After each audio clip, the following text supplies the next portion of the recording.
In a world where everyone's trying to look strong, very few ever become strong, not physically, mentally. And that's the difference between those who survive and those who lead. Life will test you. It will shake your beliefs, break your routines, and expose your weaknesses.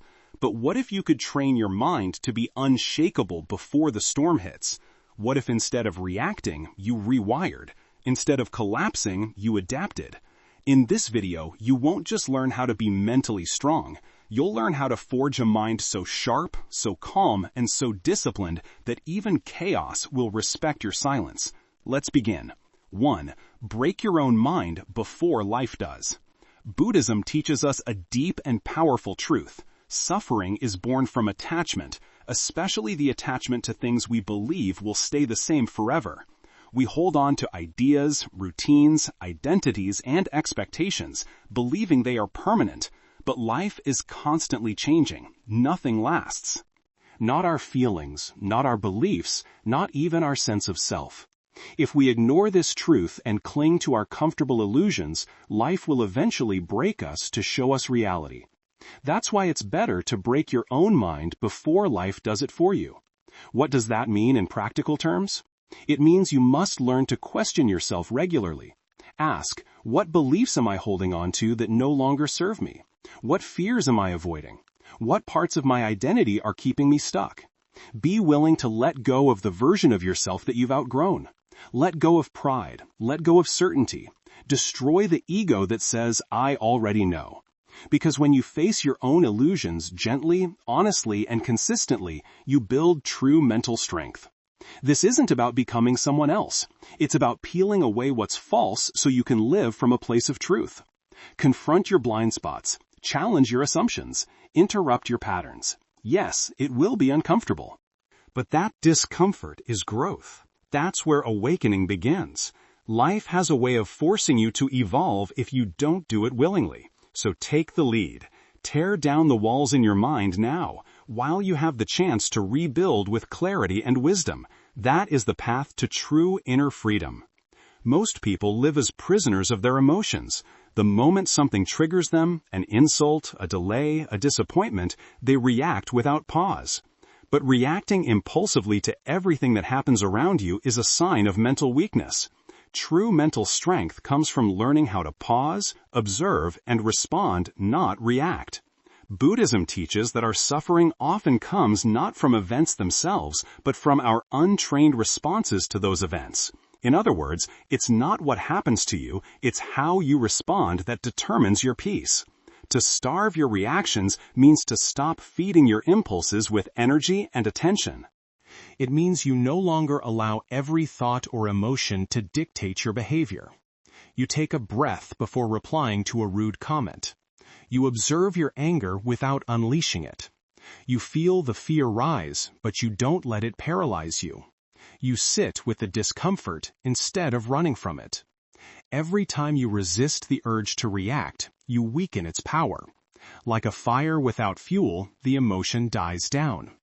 In Buddhist practice, this is known as mindfulness, learning to watch your mind like a detached observer.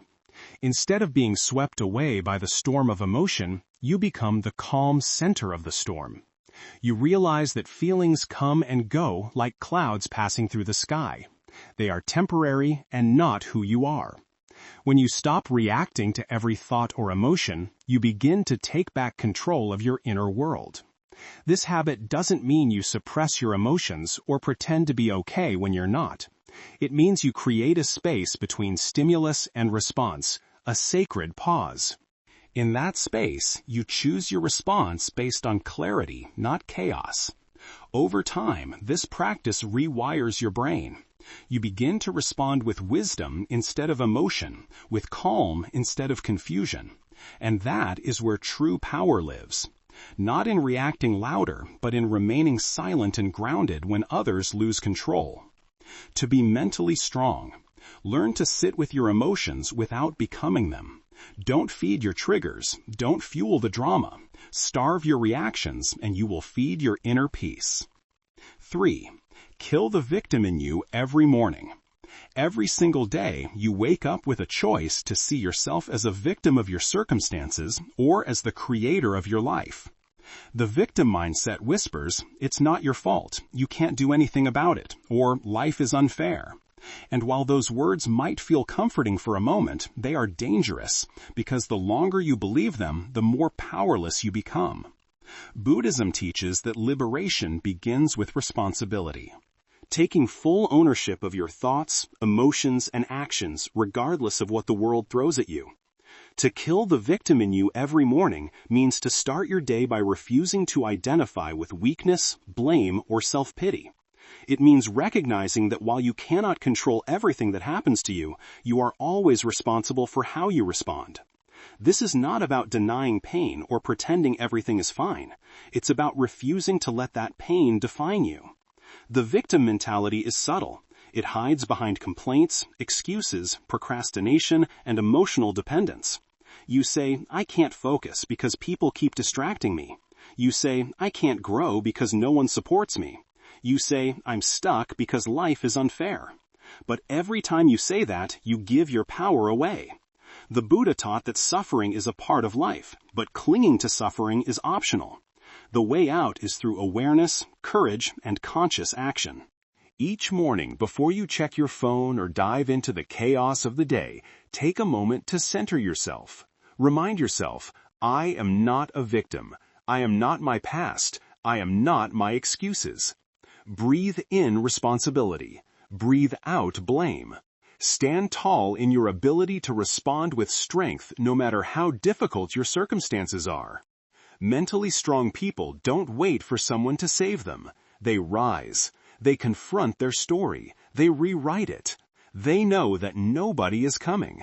And that's exactly why they must lead themselves. So kill the victim in your mind before it begins. Replace it with a warrior, a presence that acts, chooses, and takes full responsibility for its path. 4. Train your mind to love boredom. In today's world, boredom is treated like a disease. The moment we feel even a second of stillness or silence, we reach for our phones, open a tab, scroll endlessly, or distract ourselves with noise. But what if boredom wasn't your enemy? What if boredom was your training ground? Buddhism teaches that peace, wisdom, and true self-standing arise not in moments of excitement, but in moments of silence. It's in stillness that the mind reveals its truth. To train your mind to love boredom means to sit with yourself without needing constant stimulation.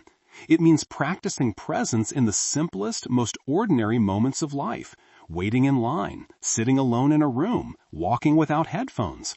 Why? Because when you remove all external stimulation, your mind starts to surface its deeper patterns.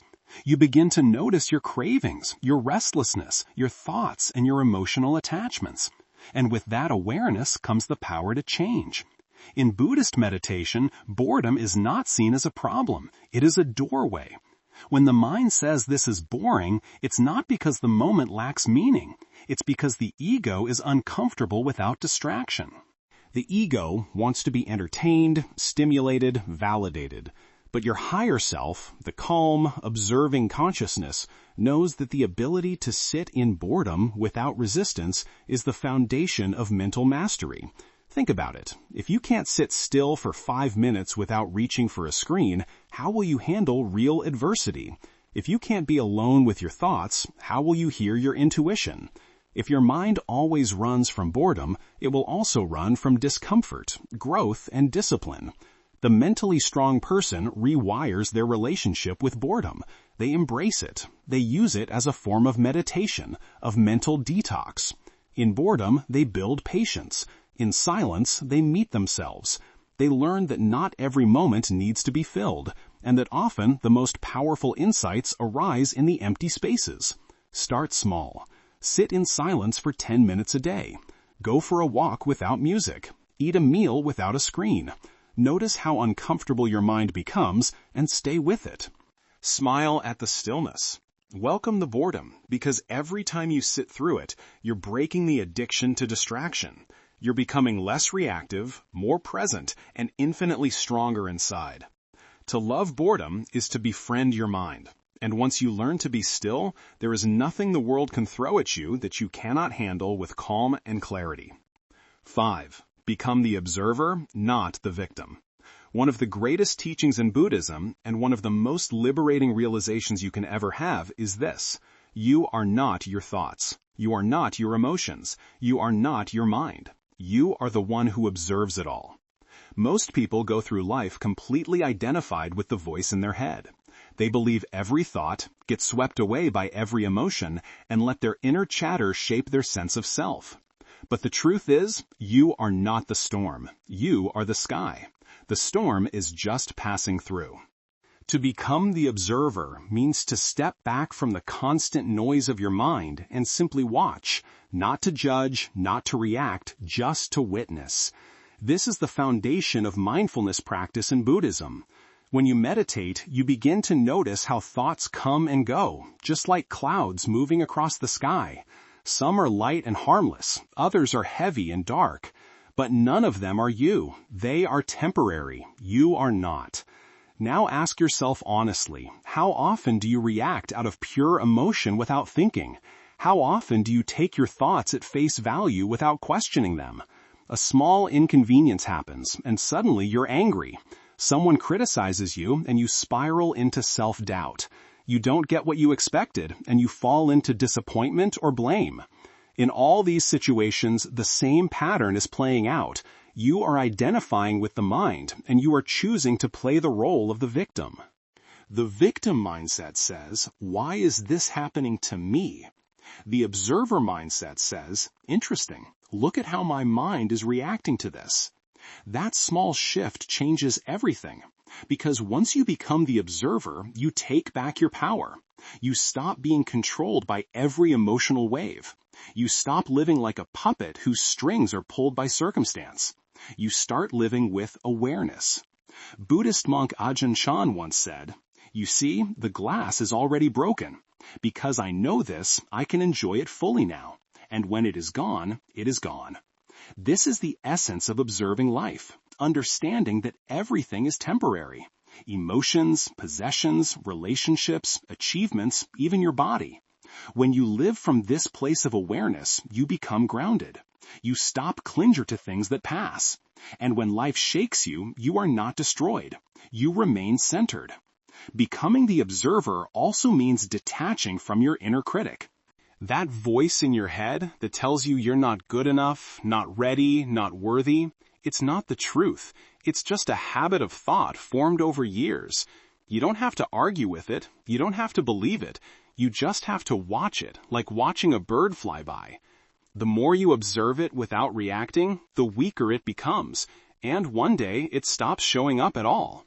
This practice is not about denial. It's not about pretending your emotions don't exist or suppressing your pain. In fact, it's the opposite. You feel everything, but you don't drown in it. You sit with your fear. You breathe through your sadness. You acknowledge your anger, but you no longer become those emotions. You witness them as part of your human experience, and you let them go when they've run their course. When you live as the observer, something amazing happens. Your mind becomes your tool, not your master. You choose your responses. You protect your peace. You don't need to prove yourself, because you are no longer caught in the illusion of the ego. You don't need constant validation, because your self-worth comes from awareness, not opinion. You don't crumble under stress, because you no longer take life so personally. So, how do you begin?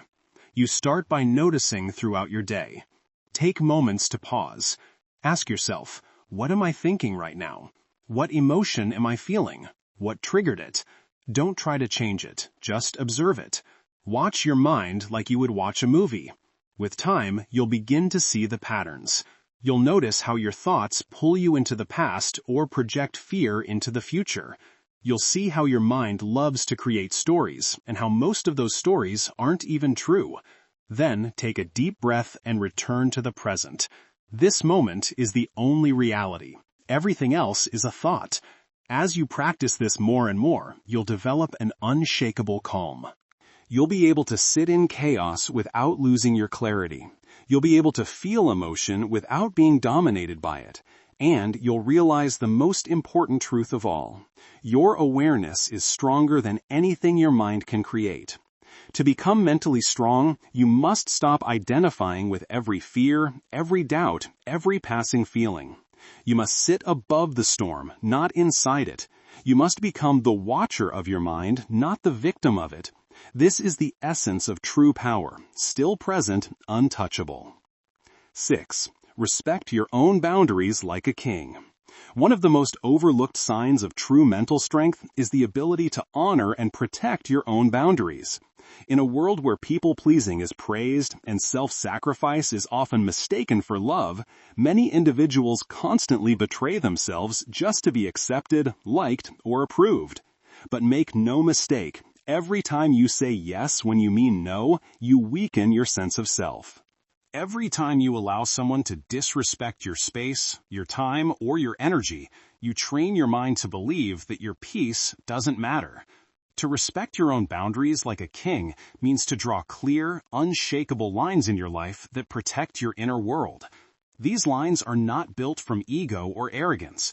They are built from self-respect. A king doesn't apologize for protecting his kingdom. He doesn't seek approval for guarding his gates, and neither should you. Buddhism teaches the importance of right action, acting in ways that are rooted in integrity, mindfulness, and compassion. But compassion doesn't mean allowing others to drain you. Compassion doesn't mean carrying emotional weight that was never yours to bear. True compassion must begin with yourself. You cannot pour from an empty cup. You cannot bring peace to others while allowing your own mind to be in constant turmoil. Many people struggle with boundaries because they confuse them with rejection. They believe that setting boundaries will hurt others, make them feel guilty, or make them seem selfish. But here's the truth. Healthy boundaries do not push people away. They simply show people where you end and where they begin. They create space for honest connection. They teach others how to treat you. They protect your energy so you can give from a full heart, not from obligation. Ask yourself, how often do you allow others to cross your emotional lines just to avoid confrontation? How often do you say yes to things that drain you because you're afraid of being disliked? How many times have you silenced your truth just to maintain peace on the outside while feeling completely broken on the inside? These small betrayals add up. Over time, they erode your confidence, your clarity, and your self-worth. You begin to resent others, not because they're bad people, but because you never taught them how to respect you. And why didn't you teach them? Because you didn't respect yourself first.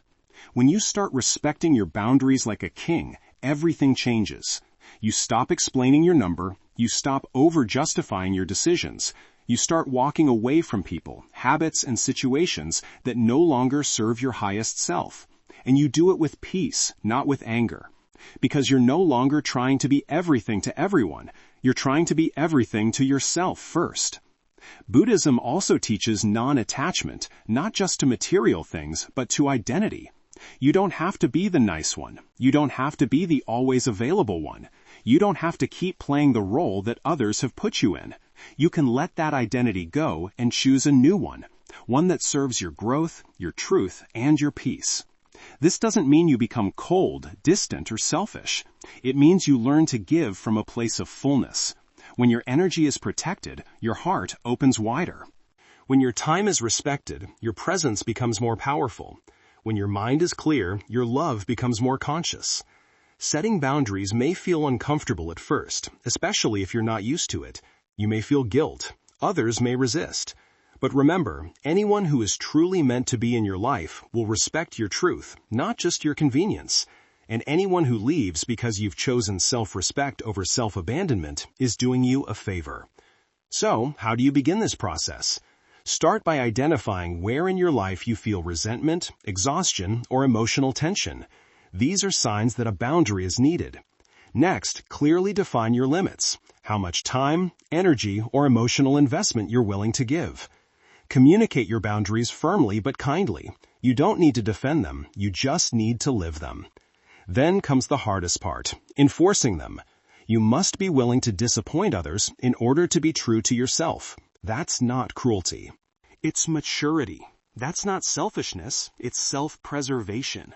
When you show up for yourself consistently, you teach the world that you are not to be taken for granted. A king does not chase validation. A king does not beg to be heard. A king sits calmly on his throne, centered in his truth, grounded in his presence. Be that king for yourself. Build walls that protect, not isolate. Draw lines that empower, not divide.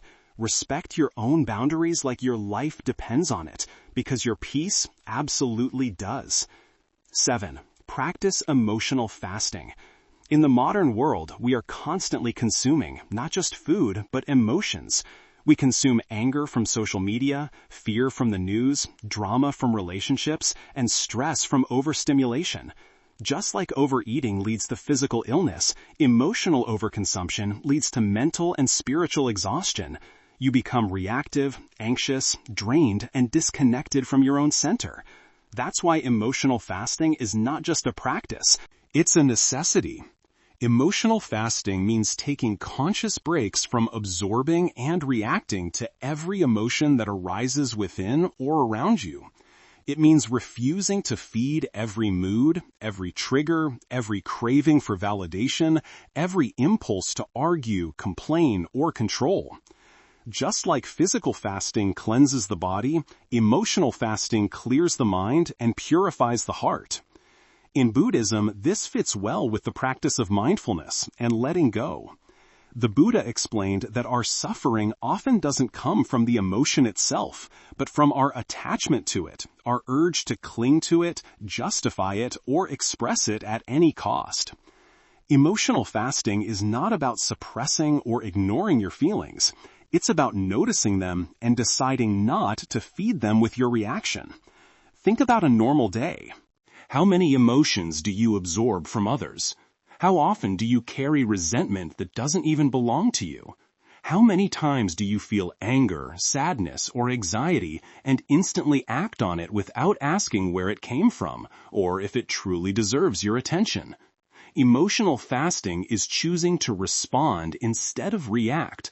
It's about guarding your emotional space. You stop letting yourself get pulled into pointless drama. You stop wasting your energy on people who only want to provoke you and pull you into reaction. You stop arguing just to prove you're right. You stop trying to fix every situation and every person. You begin to see that peace doesn't come from controlling what's around you. It comes from learning to manage how you respond to it. Start with little steps. Begin your morning with a clear intention. Today I will not feed my anger. Today I will watch my feelings without becoming them. When something triggers you, pause and take a deep breath. Ask yourself, does this emotion need to be fed or simply felt and released? You'll be amazed at the strength you build just by pausing. Another way to practice emotional fasting is to step back from emotional noise. Take breaks from media, toxic conversations, and places that constantly stir negativity. Create small, quiet moments in your day. Moments where you return to yourself.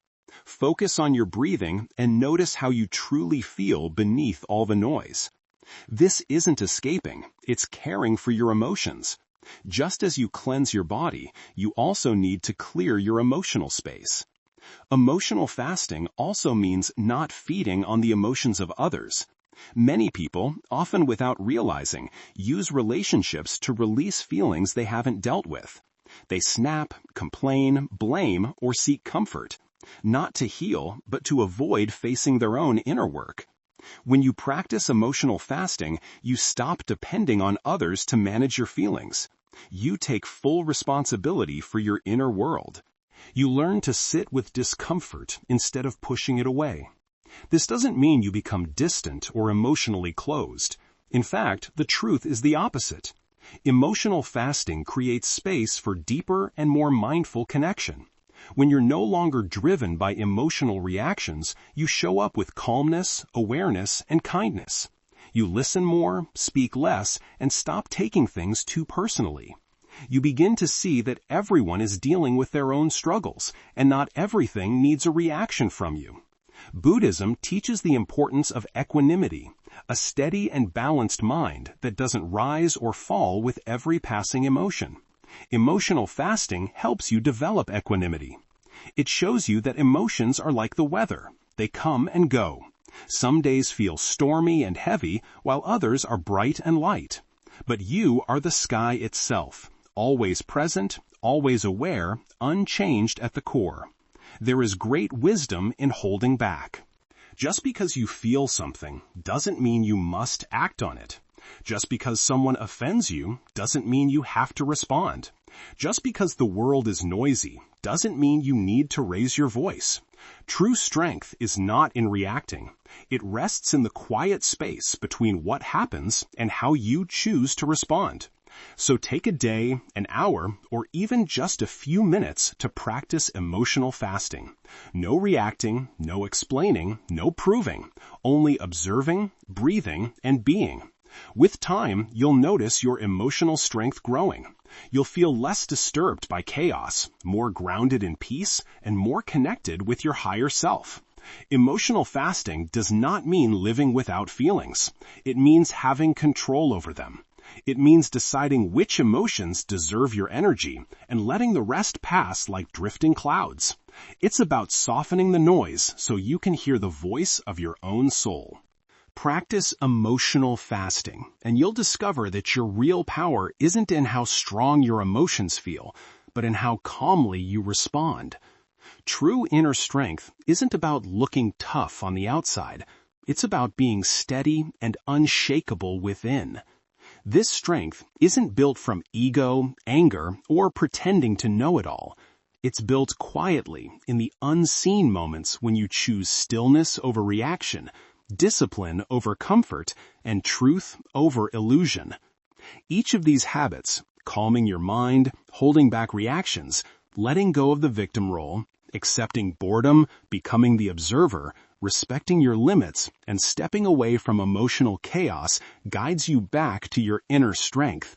Not the kind of power that controls others, but the kind that gives you full control over yourself. Buddhism teaches that the mind is everything. What you think is what you become, what you choose to practice each day. The small, steady acts of awareness, patience, and self-respect shape your entire future. You don't grow mentally strong all at once. You build that strength each time you choose growth over comfort, stillness over noise, and awareness over reaction. Keep making that choice. Keep rising. And remember, your real strength isn't in how loudly you roar.